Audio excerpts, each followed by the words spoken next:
I want to talk to the 50-year-old version of me because she needed to hear some things and nobody told her. At 50, I was on my own for the first time pretty much ever. I was in nursing school, I was working, I was stretching every dollar as far as it would go. And the woman who had trained consistently through her 40s, who had reached a real peak of fitness, who had races on the calendar and a body she trusted, that woman felt like someone else entirely. I didn't have time to take care of myself, or so I thought. What I know now, what I wish someone had sat down and told me at 50, are three things. Three things that would have changed the trajectory of those years completely. And if you're anywhere near that starting over place right now, I think they might change something for you too. The first thing I wish I'd known: don't let the identity slip, because once it goes, getting it back is so much harder than it would have been to hold on to it. Here's what happened to me. In my 40s, I was a woman who trained. I ran, I competed. That was just part of who I was, not something I had to convince myself to do, not something I scheduled around everything else. It was just me. It was just me. And then life changed dramatically. I left my marriage. I went back to school at 49. Suddenly I was juggling nursing school, work, and basic survival. And somewhere in the chaos, that identity quietly slipped away. I didn't decide to let it go. I just got so busy, so overwhelmed, so focused on everything that felt urgent that it disappeared. And here's the thing about identity: once you stop living it, you start doubting it. I went from "I'm a woman who trains" to "I used to train" to "I don't even know if I could do that anymore." That's a long way to fall, and it happened without me even noticing. What I know now is that even a tiny thread of that identity, 10 minutes of movement, a walk, anything, keeps the connection alive.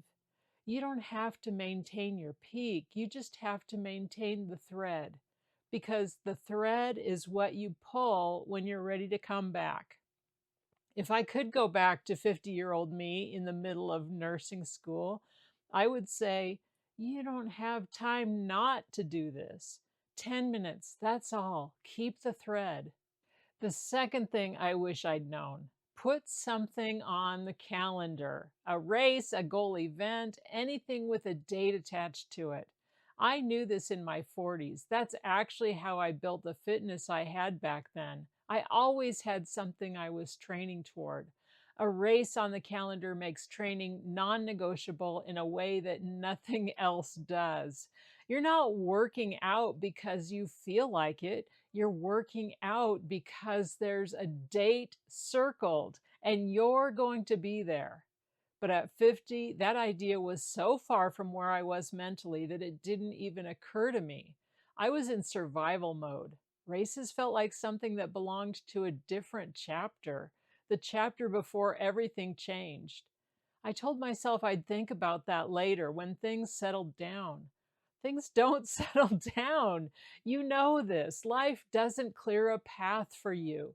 You have to clear it yourself. What a goal event does is give you something to reach for. It gives your training a reason that's bigger than how you feel on any given morning. It creates identity momentum because you're not just someone who exercises, you're someone who's preparing for something. That's a completely different energy. It doesn't have to be an Ironman. It doesn't have to be a marathon.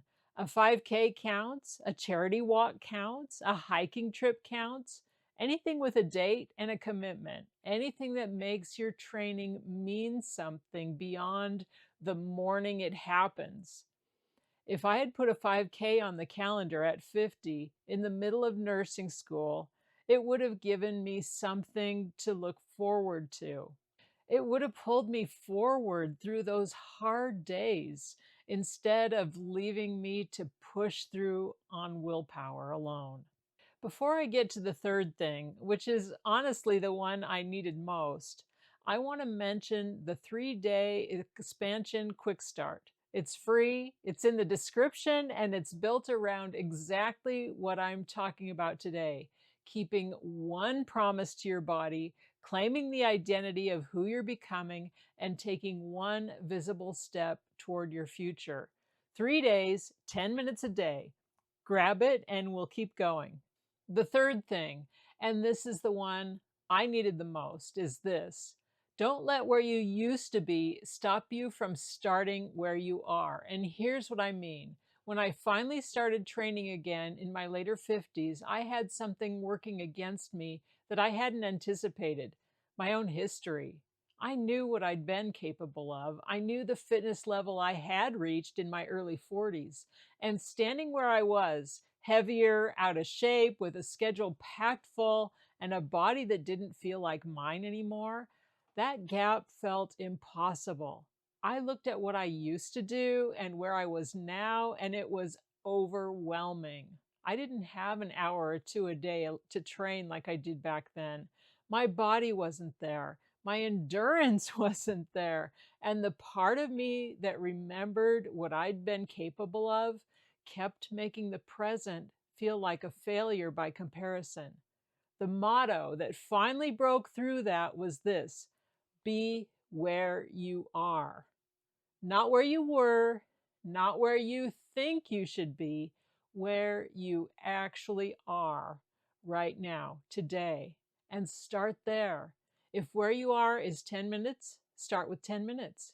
If where you are is a walk around the block, start with a walk around the block. The goal isn't to close the gap between who you are now and who you were then.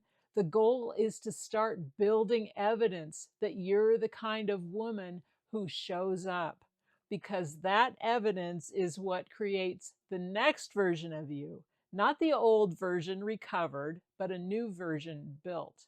I needed to be okay with starting small.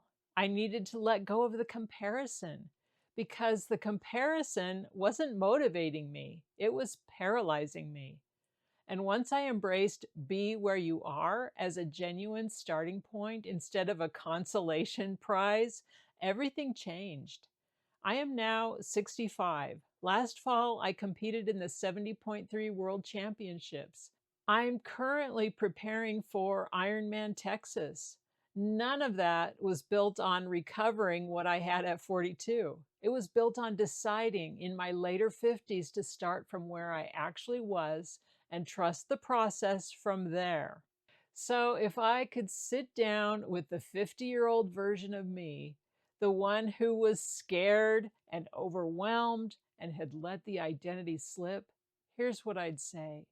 Keep the thread, even when it's just 10 minutes, even when it feels like nothing. Keep the thread. Put something on the calendar. Give yourself something to train toward. Let the date pull you forward, and be where you are. Not where you were, not where you think you should be. Where you are right now is the only place you can start from. And it's enough. The woman I am at 65, the athlete, the coach, the woman who refuses to shrink, she wasn't built at 42. She was built in those ordinary, imperfect, starting over moments. The Tuesday 10-minute walk in nursing school scrubs. The first race back that was so much slower than what I used to run. The decision to be where I was and trust that it was enough. Ordinary days build extraordinary lives, and it is never, ever too late to begin. If any of these landed, if you're in that starting over place right now, I built something for you. The 3-day expansion quick start is free. It's in the description, and it's designed to give you a quick win that actually shifts something.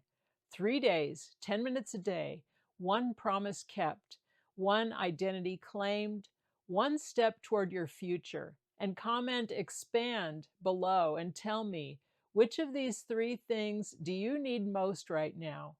Keep the thread, put something on the calendar, or be where you are. I read every comment and I want to know. I'll see you in the next video.